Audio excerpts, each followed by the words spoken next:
Alors, plongeons tout de suite dans les premiers résultats. Alors, donc sur le graphique ici, donc la partie gauche contient le détail des réponses sur l'attention, donc depuis très attentif jusqu'à pas attentif du tout. Classe donc pour chacun des canaux qui ont été étudiés.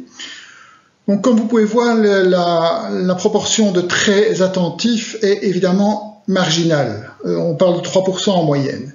Cette proportion monte à plus de 9% lorsqu'on parle du cinéma. Et si on se reporte à la partie droite maintenant du graphique, donc où nous avons cumulé les très attentifs et les plutôt attentifs, vous voyez que le cinéma est le grand gagnant du ranking, puisque donc il arrive de loin en premier, suivi par justement la presse papier, donc magazines et journaux, elle-même suivie par les chaînes de télévision.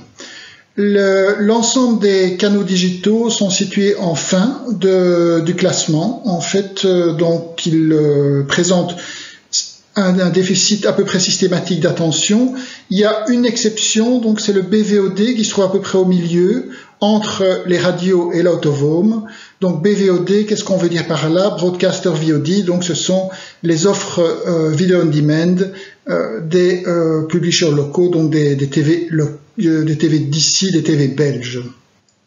Alors, on avait le ranking sur l'ensemble des répondants. Voici maintenant un détail par groupe sociodémo, donc les francophones, les néerlandophones. Vous voyez une différence?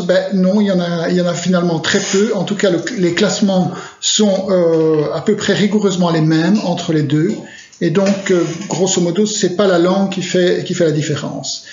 L'âge, donc les moins de 35 ans, les millennials, ça fait une différence. Oui, ça fait une différence parce que ces gens déclarent des niveaux d'attention systématiquement plus élevés que les autres. Des niveaux d'attention systématiquement plus élevés que les autres, quel que soit le canal. Donc ça veut dire qu'il y a un surplus d'attention, aussi bien sur le digital, donc qui est considéré comme le terrain de jeu des millennials, mais aussi pour l'ensemble des canaux offline qui ont été étudiés, avec donc des différentiels qui ne sont pas minces.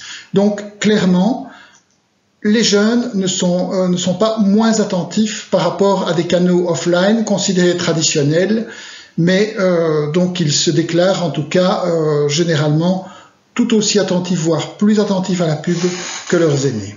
Alors on peut évidemment agréger ces résultats sur l'ensemble des canaux étudiés, donc ça c'est la partie gauche du graphique.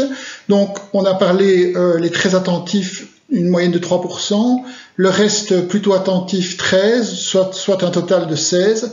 Alors ce 16%, un répondant sur 6, monte à plus de 20% à partir du moment où on se focalise uniquement sur les canaux offline. Par contre, donc, en ce qui concerne le digital, on tombe à une moyenne de l'ordre de 12%.